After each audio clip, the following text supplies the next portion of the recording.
transmission of desire that is more refined even than words can sometimes articulate it. So you've been launching these rockets of desire, and the source within you has gathered them, is holding them, is knowing them, is being them. And because your own inner being is the knower and the holder of your true desires, law of attraction is responding to that, you might call it a collection of desires.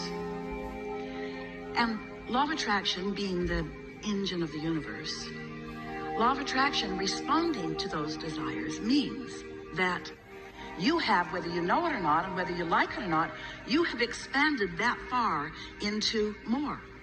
You have evolved vibrationally while you may not have yet caught up with it in terms of your physical manifestation. You might not be able to see it yet, but it exists just the same, and your inner being is the evidence of it. And more important, the mood, the attitude, knowing, the vibrational stance of your inner being is the proof of it.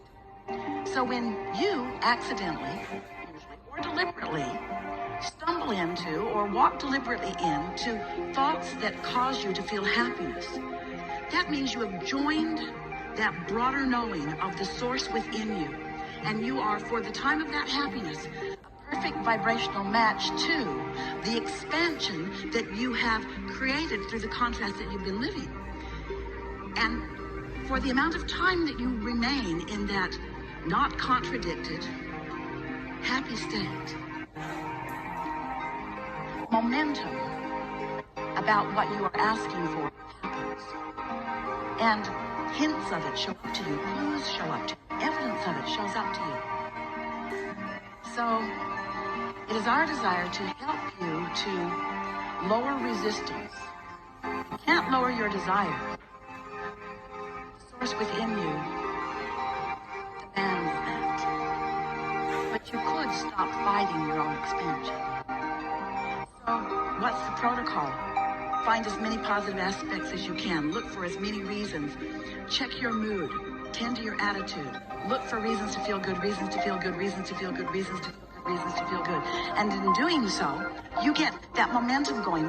Momentum. Only the engine's going that way, that way, that way, that way, that way.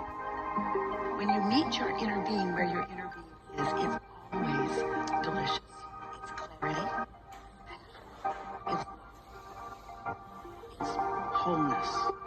If you're awake and focused and praising and appreciating and making use of positive aspects and doing the protocol of getting yourself up to speed with who your inner being is, then in time you find yourself just living in this constant state of being where you're just up to speed, tuned in, tapped in, turned on, feeling good, getting all kinds of advantages from the knowledge of that broader perspective. Stay with us. This is the most important thing you're ever going to hear. We're talking about the satisfaction factor. We're talking about what happiness really is.